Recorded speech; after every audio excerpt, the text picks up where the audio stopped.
Olá, meus irmãos, graça e paz. Estamos mais uma vez, para a nossa escola bíblica dominical, com nossos estudos da revista Palavra e Vida, da Convenção Batista Fluminense, que o bloco de estudos tem como nome, como título, Esperança em Tempo de Quarentena. Daí a lição deste domingo é a lição 7, que tem por título Comunhão que resiste ao distanciamento. Nós podemos começar inicialmente falando que nós, como pessoas, como cristãos, como indivíduos, nós temos sempre essa vontade de estarmos juntos por esse ou por aquele motivo. E a lição vai falar, e o autor vai falar disso, porque muitas das vezes nós sentimos a necessidade de nos reunirmos para conversar, como o carioca gosta muito de participar de um churrasco, reunir a família, reunir os amigos. Então nós temos sempre essa vontade de estarmos aglutinados. Então isso faz parte da vida do ser humano, especialmente do brasileiro e do carioca. E o povo de Deus também não era assim diferente. E no texto que vai nos apresentar lá em Atos vai dizer que tudo era comum e eles gostariam de estar juntos na comunhão, no partir do pão. Então, essa necessidade de nós estarmos juntos. Mas nós sabemos que o momento que nós estamos vivendo tem nos distanciado, tem feito com que nós venhamos ficar distante dessa nossa realidade com que tanto nós gostamos.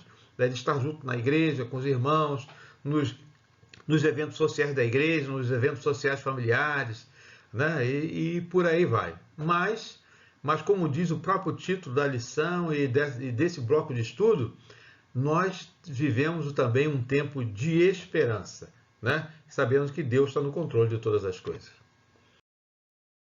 E lá o autor vai dizer lá em Efésios no capítulo 4, dos versículos 4 a 6, onde foi baseado essa lição e os outros textos também, que por certo os irmãos também já leram aí durante a semana, mas vai dizer lá em Efésios no capítulo 4, versículo de 4 a 6, que há um só corpo e um só espírito, assim como a esperança para a qual vocês foram chamados, e um só há, e há um só Senhor, uma só fé, um só batismo, um só Deus e Pai de todos, e que sobre todos, por meio de todos e em todos. Então, essa chamada, essa vocação que nós temos, realmente de saber que nós temos um único Deus, que nós vivemos embaixo da graça dele, da proteção dele, da direção do Espírito Santo de Deus, que é o que conduz as nossas vidas, é o que direciona as nossas vidas. E diz aqui que nós fomos chamados para esse Senhor, para viver uma só fé. Acreditar que Jesus Cristo é o Filho de Deus, que por ele e para ele são todas as coisas, que mesmo nesse tempo que nós estamos vivendo difícil, essas coisas têm nos abalado, mas não pode nos desanimar. Eu acho que, como eu, como você, e como todos nós, direto ou indiretamente, estamos sofrendo com toda essa situação que está acontecendo. Então, cada dia, um membro da nossa família ou alguém próximo é acometido dessa doença, dessa pandemia, desse vírus, e isso tem feito com que as pessoas fiquem realmente distantes uma da outra. Mas o Senhor, que é o nosso Deus, que é o Deus da nossa, Deus da nossa vida, é o Deus da nossa fé, é o Deus a qual nós adoramos e a Ele nós prestamos o nosso culto, é que nos mantém de pé e nos mantém pertos, distantes fisicamente, mas nós estamos perto do nosso Deus, do nosso Senhor Salvador Jesus Cristo. O autor diz aqui que quanta beleza e força nesse pequeno texto que nós acabamos de ler agora, da palavra de Deus. A maneira como a sentença é escrita reforça a necessidade do autor em destacar que a unidade é um elemento basal, o básico da Igreja de Cristo. A igreja é a reunião deste povo que foi chamado para a comunhão, para a unidade, seja na celebração, no relacionamento, na devoção, na missão ou no comungar da fé. Somos igrejas de Cristo, reunida por Ele para louvor e glória. Dele que serve dele que serve está ligada somente nele, observando as características de cada povo, de cada país, em cada continente, e consenso que os latinos são os mais cobertos, são mais abertos ao congregar, né? Ao reunir-se, né? Como eu falei aqui, né? Se reunir por churrasco, aniversário, festas, e muitas das vezes sem motivo aparente, fazem parte do cotidiano de um povo que gosta de estar junto, gosta de sentir o calor do próximo, como o povo brasileiro. Não é diferente, e há quem diga que somos um povo mais acolhedor do mundo. O Brasil é a nação onde todos são bem recebidos e bem tratados. Mas o texto de Efésios, né, é cirúrgico em nos ensinar que a comunhão é estarmos próximos. Por isso é possível estarmos em comunhão mesmo afastados, né?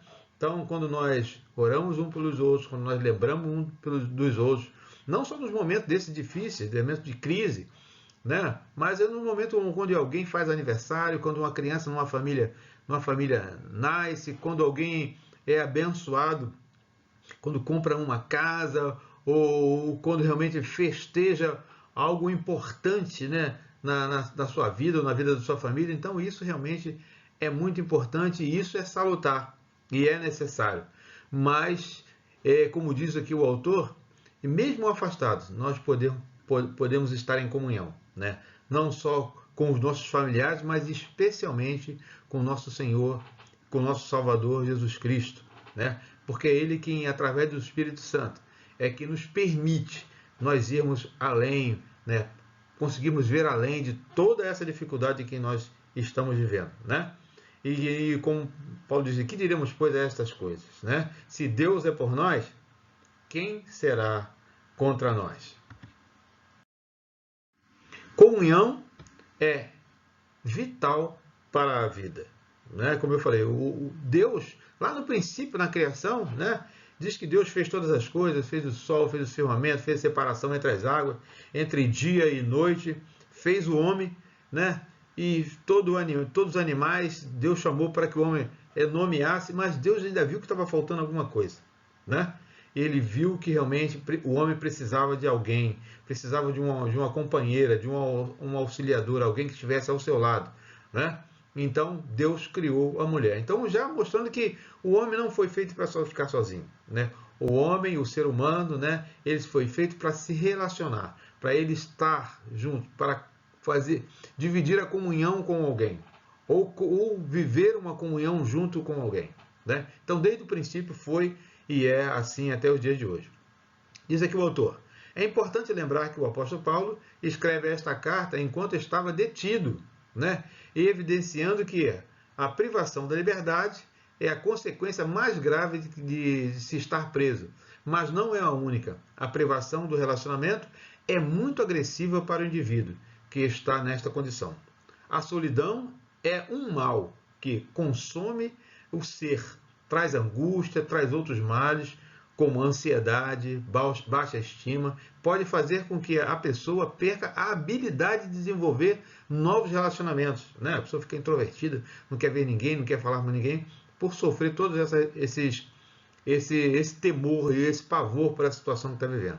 Por fim, desencadear um quadro depressivo. Mesmo preso, Paulo sabia que uma igreja onde o individualismo impera está fadada ao fracasso e sufocamento, o que torna eminente o seu fim. Assim como a água e comida, como o ar que respiramos, o relacionamento é vital para a vida e a comunhão. E a condição é sine qua non, sem igual, né, para sermos Igreja de Cristo. Por isso, o apóstolo, no versículo 3, suplica aos cristãos em Éfeso que façam tudo o possível para se manterem unidos, ligados pelo vínculo da paz, né? Até porque quando nós nos dispersamos, distanciamos, até como falamos até familiarmente, socialmente, a tendência do relacionamento é se esfriar, a tendência do relacionamento é se esvaziar. Então ele está dizendo aqui também, chamando a atenção para os cristãos, para que realmente pudesse manter o vínculo, né? Lembrando que Deus é Senhor, que ele está à frente de todas as coisas e Ele consegue nos fazer ver além desse momento difícil que os cristãos estavam vivendo. Então Paulo chama a atenção para que eles não se dispersem, para que eles continuem juntos, ligados num só propósito, como diz lá o texto, numa só fé, num só batismo, sabendo que tem só um Senhor, que é só um Espírito que nos direciona. Então é essa comunhão, essa verdade, né, que está latente na palavra de Deus, ela não pode se afastar de nós, para que nós não venhamos a perder o foco, saber em quem realmente nós temos crido, que realmente Ele pode fazer mais que nós pedimos e pensamos, quando nós não nos distanciamos dele. E também não distanciando das outras pessoas. Como eu falei, quando nós oramos uns pelos outros, como não podemos estar juntos, mas nos comunicamos uns com os outros, né? Nós podemos trazer essa comunhão até perto de nós, para que nós possamos manter realmente firmes no propósito, né, de viver em adoração, viver em direção, né, ao nosso Senhor e Salvador Jesus Cristo. É aquele que realmente que nos mantém de pé e mantém unidos, né, como dizem, né, ligado, né, pelas juntas e medulas. Ele faz todo o corpo ficar ligado, né? Eu não sei que parte do corpo você é, né, se você é um dedo, se você é uma unha, se você é um pé, é a cabeça, ou melhor, a cabeça é Cristo, né? É os olhos, é o braço. Não sei qual é a parte que você é do corpo, né? Mas o importante é estar ligado, né? Para que realmente esse corpo se mantenha unido em comunhão. A comunhão é fundamental para o desenvolvimento da vida e da igreja. Para alcançarmos êxito nesta questão, precisamos a direção de Deus. Precisamos permitir que o Espírito Santo do Senhor nos guie e direcione. Comunhão, que é o fruto de dependência. Observando a clara analogia que Paulo faz entre o corpo e a igreja, percebemos que estes dois elementos têm muita semelhança entre si. Ambos são organismos vivos, que têm necessidade, emoções, sensações. Ambos são guiados por uma cabeça, por uma mente. Todos os comandos que o corpo recebe, seja de ações conscientes, como comer, andar, falar, seja de ações inconscientes, como respirar, digerir a comida, quebrar nutrientes, fazer pelos crescer ou multiplicar células. São determinados pelo nosso cérebro. Da mesma forma é a igreja. Todos nós somos membros deste corpo. Todos nós temos igual importância e relevância. Mas quem determina o nosso lugar e função no corpo é o próprio Cristo, que é o cabeça, a mente, e Ele que dirige o nosso espaço. E Ele que conduz a igreja e as nossas vidas. Imagine você se suas mãos e seus pés tivessem controles independentes. E se quisesse andar e o outro correr, como é que seria? Né? Então você ou ia cair ou você ia ficar paralisado, que cada um indo para um lado realmente não ia dar certo. Né? Então, por isso que tem realmente alguém que faz essa ligação de todos os membros e tudo funciona na mais perfeita ordem. Né? Além de muito estranho, logicamente você iria cair. Observe com isso que é interessante, mesmo que para correr, você usa os pés, somente com os pés é impossível correr. Ou seja, você precisa receber um comando. Todo o corpo precisa estar envolvido na corrida.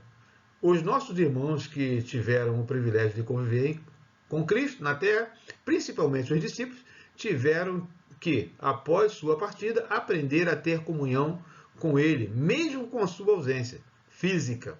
Descobriram que, mesmo não estando ali fisicamente, Cristo sempre esteve e está e estará presente. Cabia a eles buscar a comunhão com o Mestre, desenvolvendo uma vida de oração, reflexão e ação baseada nos seus ensinamentos e orientações. Né? Então, é como nós vivemos hoje. Né? Fisicamente, Cristo não está conosco, mas o Espírito Santo está conosco, continua nos orientando, nos dirigindo e fazendo com que nós fiquemos ligados a esse corpo. Não importa as circunstâncias, ele vai nos manter ligados, desde que nós estejamos ligados a ele. Né? Todos nós somos membros deste corpo. Todos nós temos igual importância e relevância. Como eu falei, não importa que membro do corpo você é. Então, o corpo, porque todos, se realmente o corpo não tiver o pé, vai ser complicado. Se não tiver uma mão, né? Se não tiver o olho, né? Se não tiver a boca, se não tiver ouvido, se estiver faltando alguma coisa, esse corpo vai ser um corpo deficiente, né? As funções elas não vão ser totalmente ajustadas porque alguma coisa está faltando, né? Então, Cristo é que realmente faz esse ajuste, permite que nós vivemos uma vida realmente de interlaçamento, né? É o que eu posso fazer, o que o outro pode fazer para que o reino cresça, para que realmente ele apareça e para que nós possamos realmente cada vez diminuir, né? Nos humilhar na presença do Senhor para que ele cresça e o evangelho dele possa continuar sendo pregado em todo e em qualquer lugar através da nossa vida, né? Através do nosso testemunho. Sinta a sua presença, mesmo que não possa vê-lo. Nós, como igreja, aprendemos a ter comunhão com Deus. Estamos juntos no templo, nos cultos, nas reuniões. Isto é importantíssimo, mas não é fundamental. Não pode ser a base da nossa comunhão. O mesmo Deus que buscamos no templo, juntos, está disponível e acessível. Ele está sobre nós, em nós e age através de nós. Essa certeza que Deus está presente sempre, que Ele nos mantém em unidade, mesmo que não possamos estar juntos. Precisamos tomar o nosso coração. O apóstolo Paulo escreveu a carta aos Efésios enquanto estava preso, sozinho, mas ele não se sentia assim. Sua mente e coração estavam cheios da presença e da comunhão de Cristo. O Mestre estava ali sobre ele, nele e agindo através dele. O Mestre está com ele, sobre você e agindo através de você. Sinta a sua presença, mesmo que você não possa vê-lo. Imagina se o apóstolo Paulo tivesse desanimado.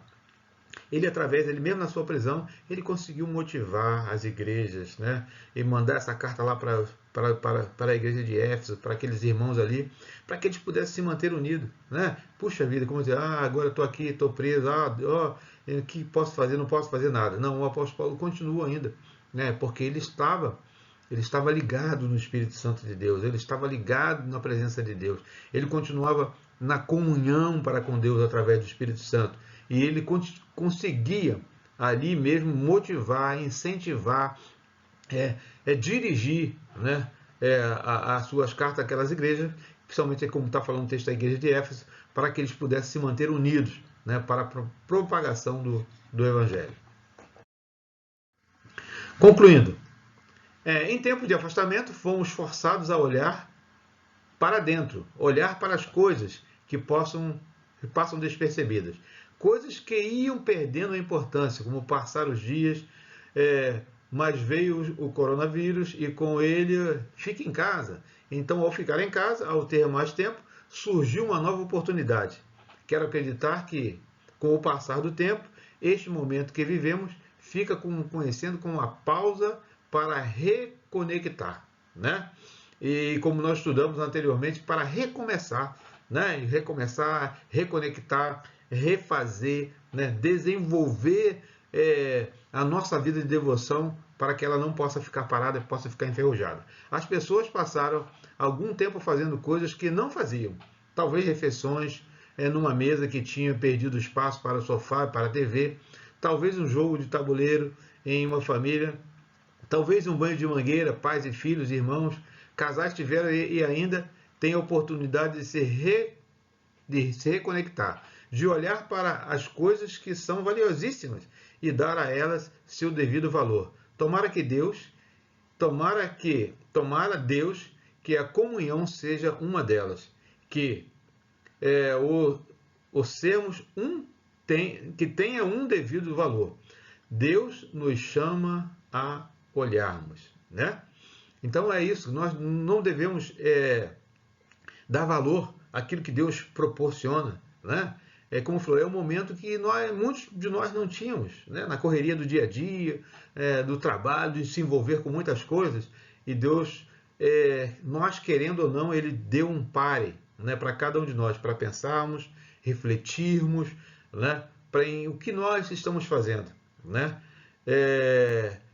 Para que a nossa vida possa ser uma vida que realmente edifique a vida de outros, para que a nossa vida possa fazer com que outros sejam realmente satisfeitos e proporcionar, né, ajudar e contribuir na felicidade de alguém, como ele falou aqui, de um pai, de um filho, de um irmão, de uma esposa, de um marido, né? Coisas simples, como foi de uma reunião, de sentar, sorrir junto, né?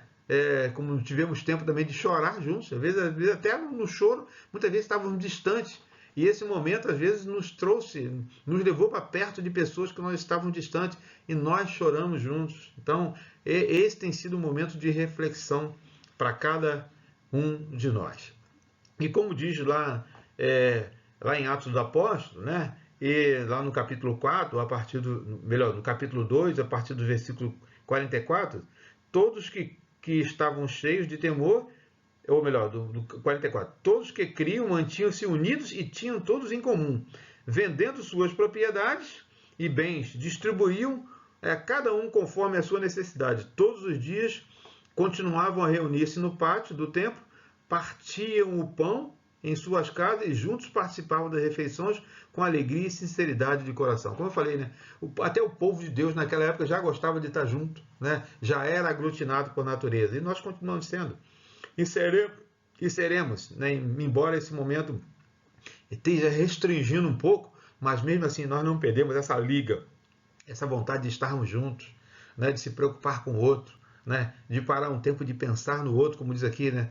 Diminuir um pouquinho a correria da vida, né? Porque como a própria palavra de Deus fala, né? Daquele jovem que juntou muitas coisas, tinha celeiro, preparou com muita comida, com muita fartura, mas a pergunta que fez para ele, essa noite vamos pedir a tua alma e tudo que você tem preparado vai ser para quem? Ou seja, não adianta a gente correr muito, né? Mas para que essa correria, né? Então agora foi um momento que nós paramos, tivemos que parar por livre e espontânea pressão. Então é um momento de refletir, né? Não de se distanciar, mas de se refletir, né? O porquê estar junto, para que ele estar junto, e valorizar todos os momentos, né? Não só os momentos grandes, mas os momentos pequenos também. Para pensar e agir. Aí vem vários questionamentos aqui que o autor faz que devemos fazer também para cada um de nós. O que você está disposto a fazer para preservar a comunhão? Tem pessoas que têm prazer com sua presença, outras com sua ausência. Como você vê? Como você acha que as pessoas te veem? Né? É muito ruim quando a gente ouve, né? Alguém até falando, né?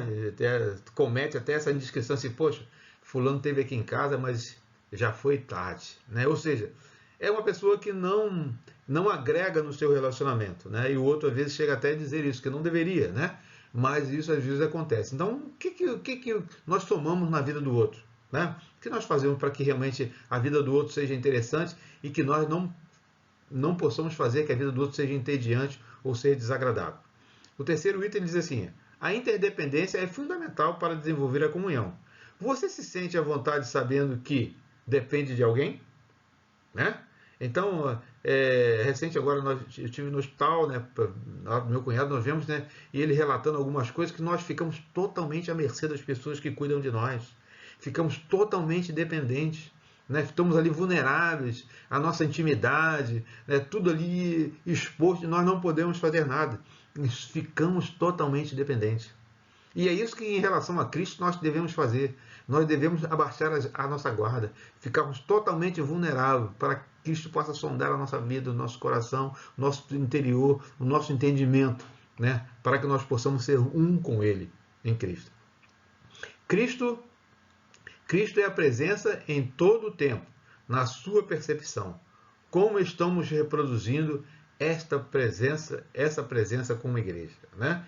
Então, como é que as pessoas reconhecem você? Realmente como um cristão? Sem você precisar dizer que você é um cristão? Né? Que testemunho, que exemplo você está dando? Né?